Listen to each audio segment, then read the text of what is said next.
Argentina ম্যাচটা হেরেছে কোথায় জানেন? আর্জেন্টিনা ম্যাচটা হেরেছে অবভিয়াসলি স্পেনের পজিশন ভিত্তিক বলের কাছে। কারণ স্পেন শুরু থেকে যেভাবে তারা বল পজিশনটা ধরে রেখেছে এবং আর্জেন্টিনা তো বলতে গেলে কোনো আক্রমণের চান্সও ক্রিয়েট করতে পারে না, কোনো বলই তাদের পায়ে ছিল না। সেই জায়গাটাই আর্জেন্টিনা হেরেছে।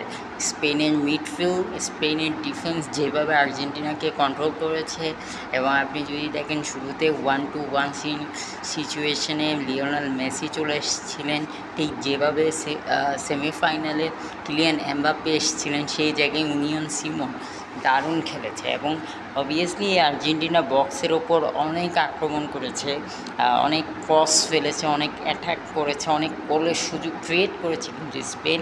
বাট এমিলিয়ানো মার্টিনেজ অনেক ভালো খেলেছে। বাট অবভিয়াসলি স্পেনের আক্রমণ ধাঁচ এবং ডিফেন্সিভ শেপের কারণে কিন্তু আর্জেন্টিনা ম্যাচটা হেরেছে। আমার কাছে যেটা ব্যক্তিগতভাবে মনে হয়, আরেকটা সিচুয়েশন যেটা হচ্ছে যে আর্জেন্টিনা মাত্র 2টা শট নিতে পেরেছে, আর কোনো চান্স ক্রিয়েট করতে পারেনি। আর অন্যদিকে এনজো ফার্নান্দেসের যে লাল কার্ডটা হয়েছে, ওটার কারণে আর্জেন্টিনা যখন 10 জনের আর্জেন্টিনায় পরিণত হয়েছে, ওই জায়গায় আর্জেন্টিনা আসলে ম্যাচটা হেরে গেছে। কারণ আপনি দেখতেছেন যে আর্জেন্টিনা বল পাচ্ছেই না, বল পেলে আবার সেটা স্পেন নিয়ে ফেলতেছে। স্পেনের বল পজিশন ভিত্তিক ফুটবলের একটা টেকনিক হচ্ছে, তারা যদি বলটা হারায় মাত্র ন্যানো সেকেন্ডে তারা সেই বলটা তাদের কন্ট্রোলে নিয়ে আসার চেষ্টা করে।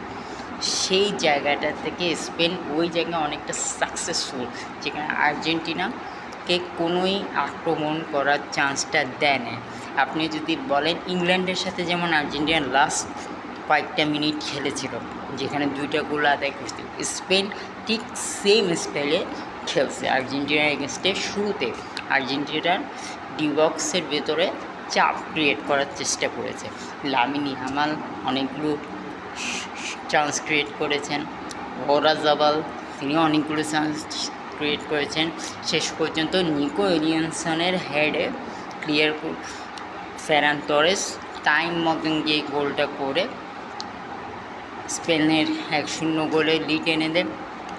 নিকো উইলিয়ামস একটা গোল করেছিলেন যেটা ফাউলের কারণে বাতিল হয়ে, অন্যদিকে ফেরান টরেস দ্বিতীয় আরেকটা গোল করেছিলেন যেটা অফসাইডের কারণে বাতিল হয়। আসলে আর্জেন্টিনা স্পেনের পজিশন ভিত্তিক ফুটবলের কাছেই এবং কাউন্টার অ্যাটাকের কাছেই হেরেছে। কমেন্ট বক্সে আপনাদের মন্তব্য মতামত জানতে চাই।